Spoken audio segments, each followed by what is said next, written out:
नमस्कार, मैं सुयश। आने वाली पीढ़ियां शायद ही इस बात पर भरोसा करेंगी कि इस धरती पर एक हार्ड मांस से बना हुआ व्यक्ति भी रहता था। ये शब्द कहे थे अल्बर्ट आइंस्टीन ने महात्मा गांधी, मोहनदास करमचंद गांधी के लिए। जब महात्मा गांधी भारत में आए थे तो कोई नहीं जानता था कि साउथ अफ्रीका से रंग भेद को मिटाने के बाद भारत में महात्मा गांधी जैसे शख्सियत, यानी मोहनदास करमचंद गांधी जैसे शख्सियत, ये वही होंगे जो धीरे धीरे चल के पूरे भारत का नेतृत्व करते हुए भारत को आजादी के दिन तक लेकर के जाएंगे। लेकिन आज 30 जनवरी है। जब तक महात्मा गांधी जीवित रहेंगे तब तक नाथूराम गोडसे का नाम भी उनके साथ जोड़ा जाता रहेगा। 30 जनवरी है आज, और आप ये समझ सकते हैं कि ट्विटर से लेकर तमाम सोशल मीडिया प्लेटफॉर्म पर जिस तरीके से नाथूराम गोडसे का जय जयकार किया जा रहा है वह इस देश के लिए कितना खतरनाक है। इस देश का वह व्यक्ति जो कि एक आतंकवादी गतिविधियां करते हुए महात्मा गांधी को गोलियों से भून देता है, जिनके शरीर में 3 गोलियां उतार देता है, जो एक हिंदुत्व का नाम लेकर सामने आता है लेकिन हिंदुत्व और हिंदुइज्म की परिभाषा तक नहीं जानता है, वह व्यक्ति गोली उतारने के बाद महात्मा गांधी के सीने में यह सोचता है कि वे महात्मा गांधी को मारने के बाद उनके विचारों को खत्म कर देगा। लेकिन महात्मा गांधी के विचार इतने ज्यादा मजबूत हैं और प्रासंगिक हैं आजादी के 70 साल बावजूद भी, कि अमेरिका जैसा डेवलप्ड देश, यानी अमेरिका जैसा, चाइना जैसा, जापान जैसा और तमाम जैसे जो देश हैं जो अपने आप में, जिनकी तुति बोलती है, जो अपने आप में किसी के सामने झुकना तक नहीं जानते हैं, वे सभी और सभी महात्मा गांधी का सम्मान करते हैं। साथ ही साथ कई देश तो ऐसे भी हैं जहां पर महात्मा गांधी को कोई यदि अपशब्द कहता है तो उसको सजा भी हो जाती है। लेकिन भारत की ओर लौट चलिए। भारत में महात्मा गांधी को अनाप शनाप बोलने वाले, सोशल मीडिया पर गाली देने वाले, मां बहन की गालियां देने वाले, महात्मा गांधी का फोटो को मॉर्फ करके जिस तरीके से दिखाया जाता है कि वो 4 लड़कियों के साथ घूम रहे थे, 5 लड़कियों के साथ घूम रहे थे, वे भारत को गुलाम बनाना चाहते थे, वे पाकिस्तान के साथ थे, पाकिस्तान का वो उन्होंने समर्थन किया था, उन्होंने मुसलमानों का समर्थन किया था। जिस तरीके से पूरे सोशल मीडिया पर इस देश के लोगों को भ्रमित करने की साजिश की जाती है वह इस देश के आने वाले पीढ़ी के लिए खतरनाक है। लाल कृष्ण आडवाणी ने खड़े होकर के संसद भवन में कहा था कि महात्मा गांधी जैसा चमत्कारिक पुरुष देखने पर भी नहीं मिलेगा, खोजने पर भी नहीं मिलेगा। इसी देश में अटल बिहारी वाजपेयी जैसे नेता भी हुए जिन्होंने महात्मा गांधी की राह पर चलते हुए इस देश को आगे लेकर के जाने का सपना देखा, और वो निरंतर जब तक सरकार में रहे, जब तक वे सत्ता में रहे, या फिर ऐसे कह सकते हैं कि जब तक वे राजनीति में रहे, तब तक वे इस देश को महात्मा गांधी के द्वारा देखा गया सपना, जिस देश को बनाने का था, वो बनाने के लिए वे काम करते रह गए। लेकिन 2014 के बाद से जिस तरीके की हवा इस देश में चली है और इस देश की भली भांति जनता, पढ़ी लिखी जनता बेवकूफों के लाइन में खड़ी हो चुकी है। ये ऐसे पढ़े लिखे नासमझ व्यक्ति बन चुके हैं जिनको इतिहास से कोई लेना देना नहीं है। महात्मा गांधी को मारने वाले नाथूराम गोडसे के जय जयकार करने के अलावा उनको कोई और फर्क नहीं पड़ता कि इस देश में क्या हो रहा है। इस देश में तमाम ऐसे स्वतंत्रता सेनानी और भारत को आजाद कराने वाले तमाम ऐसे नेता रहे, चाहे वो सरदार पटेल हों,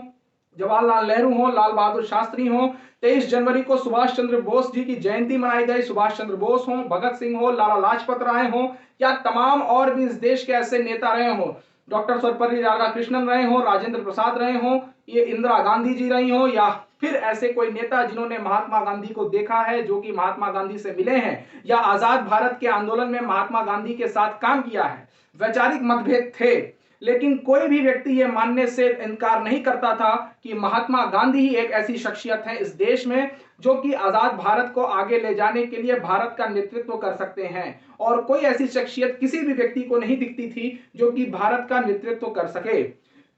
1942-1943 में जब सुभाष चंद्र बोस जापान जाते हैं तो वहां पर रेडियो में संबोधित करते हुए वे महात्मा गांधी को इस देश में महान आत्मा बताते हैं, देश का राष्ट्रपिता बताते हैं। ये सुभाष चंद्र बोस ने कहा था। लेकिन फिर आज वही सुभाष चंद्र बोस, जिनकी होलोग्राफिक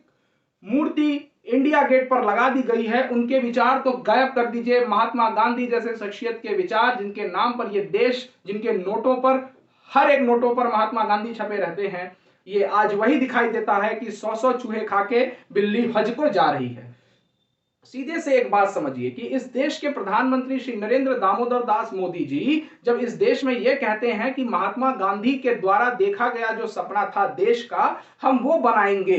एक तरफ महात्मा गांधी का गुणगान करना, आज ही आप सुबह देख लिए होंगे तमाम ट्वीट्स में, या फिर आप देख रहे होंगे कि प्रधानमंत्री देश के महात्मा गांधी जी के स्मृति चिन्ह स्मृति के सामने जाकर के पुष्प अभिलाषा कर रहे होंगे। शायद महात्मा गांधी जी जब तक जीवित थे उन्होंने कभी नहीं कहा था कि मेरे मरने के बाद फूल चढ़ाना, मेरे मरने के बाद, मेरे जाने के बाद फूल चढ़ाकर मुझे सामने से मेरी तारीफ करना और जिस संगठन से निकल के आना वही संगठन मुझे गाली देगा और उसके बाद प्रधानमंत्री इस देश के चुप नजर आएंगे। तो प्रधानमंत्री नरेंद्र मोदी जी का जो दो व्यक्तित्व दिखाई देता है एक ही समय पर, वो इस देश के लिए बड़ा घातक है। या तो प्रधानमंत्री नरेंद्र मोदी सीधे सीधे उनका विरोध करें, सामने आकर के कहें कि जो भी महात्मा गांधी का विरोध करते हुए नजर, विरोध कर सकते हैं, वैचारिक विरोध हो सकते हैं, वैचारिक मतभेद हो सकते हैं, कई जगहों पर मेरे भी विचार महात्मा गांधी, जब आजाद भारत का आंदोलन को हम पढ़ेंगे तो कई जगह मेरे भी विचार उनसे नहीं मिलते हैं, लेकिन फिर उस जैसे शख्सियत को गाली देना और इस देश में एक हत्यारे, एक आतंकवादी नाथूराम गोडसे जैसे व्यक्ति का समर्थन करना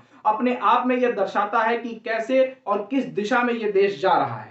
दूसरे देश में जाकर महात्मा गांधी का गुणगान करना और अपने ही देश में जिस स्वयंसेवक या जिस राष्ट्रीय स्वयंसेवक संघ से प्रधानमंत्री निकल के आते हैं वही राष्ट्रीय स्वयंसेवक संघ, बजरंग दल, विश्व हिंदू परिषद, प्रज्ञा ठाकुर जैसे लोग हर साल महात्मा गांधी की मूर्ति लगाने के बाद सामने से उनको गोली मारते हैं, खून निकालते हैं और कहते हैं नाथूराम गोडसे ने जो किया था वो बिल्कुल अच्छा किया था। इस देश में कानून व्यवस्था भी नाम की है, इस देश में पुलिस भी नाम की है, इस देश में सरकार भी नाम की है, नाम की ही सही लेकिन इस देश में सरकार है।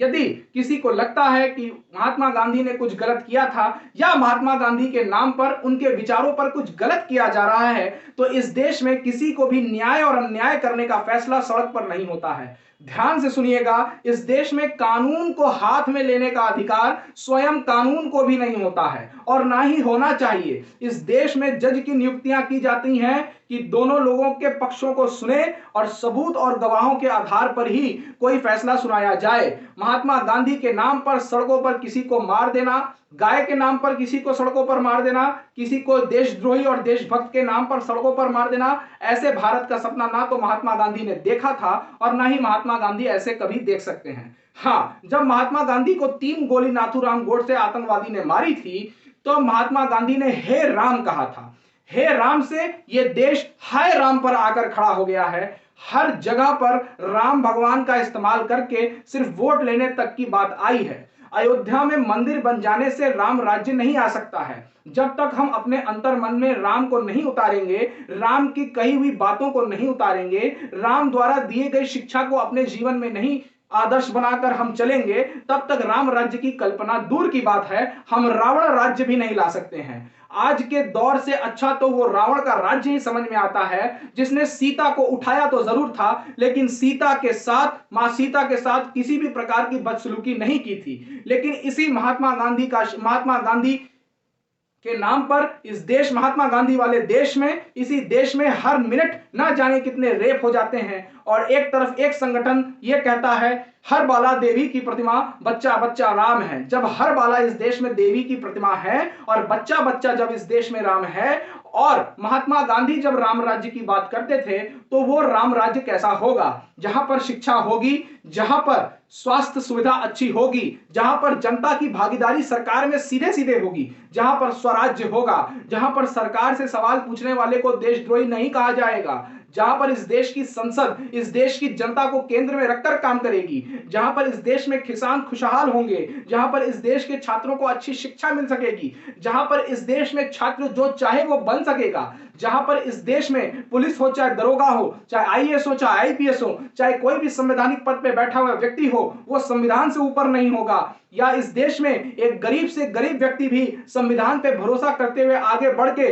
न्याय की कल्पना कर सकेगा। लेकिन ध्यान रखिए, महात्मा गांधी का जो विचार था राम राज्य का, उस राम राज्य को तार तार करके आज सिर्फ भगवान राम वोट के सौदागर के रूप में देखे जाते हैं। सिर्फ भगवान राम का नाम लेने के बाद, वोट लेने के बाद राम राज्य कतई नहीं आ सकता है। देखना यह होगा कि राम का नाम लेने के बाद कौन सी ऐसी सरकारें इस देश में आएंगी कि राम का नाम तो लेंगी ही लेंगी। महात्मा गांधी से मेरे एक जो विचारिक मतभेद हैं वो ये है कि महात्मा गांधी राजनीति में धर्म कहीं ना कहीं खोजते थे, जो कि मैं पसंद नहीं करता हूं, लेकिन फिर भी महात्मा गांधी का नाम बड़े ही सम्मान और बड़े ही आदर से लेता हूं, क्योंकि उनके जैसा व्यक्तित्व खोजने पर ही नहीं मिलेगा। आजाद भारत को आजाद कराने के लिए तमाम आंदोलन महात्मा गांधी के भारत आने के पहले भी चल रहे थे, लेकिन वो आंदोलन खड़े होते ही टूट जाते थे। लेकिन महात्मा गांधी एक ऐसी शख्सियत बने जिन्होंने मार्गदर्शक पूरे देश को दिखाया और वे स्वयं आगे चले। एक व्यक्ति जब भारत में आता है तो उसके सर पर इतनी ज्यादा पगड़ी होती है कि उससे 3 लोगों का कम से कम वस्त्र बनाया जा सकता है, लेकिन भारत की गरीबी को देखने के बाद वह व्यक्ति जो कि सूट बूट वाला गांधी माना जाता था, वह व्यक्ति ने मात्र धोती पहनना ही जरूरी समझा, एक लाठी लेना ही जरूरी समझा और एक चश्मा लेना ही जरूरी समझा। जाड़ा हो, गर्मी हो, बरसात हो, उस व्यक्ति ने वस्त्र त्याग दिया। उस व्यक्ति ने, और उस व्यक्ति का वस्त्र त्यागने का एक कारण यह था कि जब वे भारत आते हैं और पहला भाषण देते हैं तो वे सीधे सीधे यही कहते हुए नजर आते हैं कि जब तक हम इस देश में गरीबों को नहीं समझेंगे, जब तक हम इस देश में गरीबी को नहीं समझेंगे, जब तक हम इस देश में किसान और किसानी को नहीं समझेंगे, जब तक हम इस देश में छात्र और छात्रों की भावनाओं को नहीं समझेंगे, जब तक हम स्वराज्य के कल्पना सूत्र नहीं होंगे, तब तक हम भारत को नहीं समझ सकते हैं। और भारत जैसे गरीब देश को समझना है तो हमें सूट छोड़कर, बूट छोड़कर उनके जैसा रहना पड़ेगा, यानी जो भारत में गरीब जनता थी उनके जैसा रहना पड़ेगा। तभी हम भारत को अच्छे से समझ सकेंगे और भारत को एक सपनों वाला भारत बना सकेंगे, सोने की चिड़िया बना सकेंगे। आप देखते रहिए, सोशल मीडिया पर नाथूराम गोडसे की जय जयकार हो रही है। ट्विटर पर ट्रेंड चल रहा होगा कि नाथूराम गोडसे जिंदाबाद, महात्मा गांधी मुर्दाबाद, ऐसी चीजें बोली जा रही होंगी। आप देखते रहिए और सोचिए कि आपको कैसा भारत चाहिए। नफरतों से भरा हुआ भारत, जहां पर आपके घर के बच्चे, हमारे घर के बच्चे, या मैं स्वयं खुद या आप स्वयं खुद इस देश में दंगा करने वाले बनेंगे, या इस देश में आप डॉक्टर की डिग्री लेकर के किसी का इलाज करने वाले बनेंगे। बहुत बहुत धन्यवाद।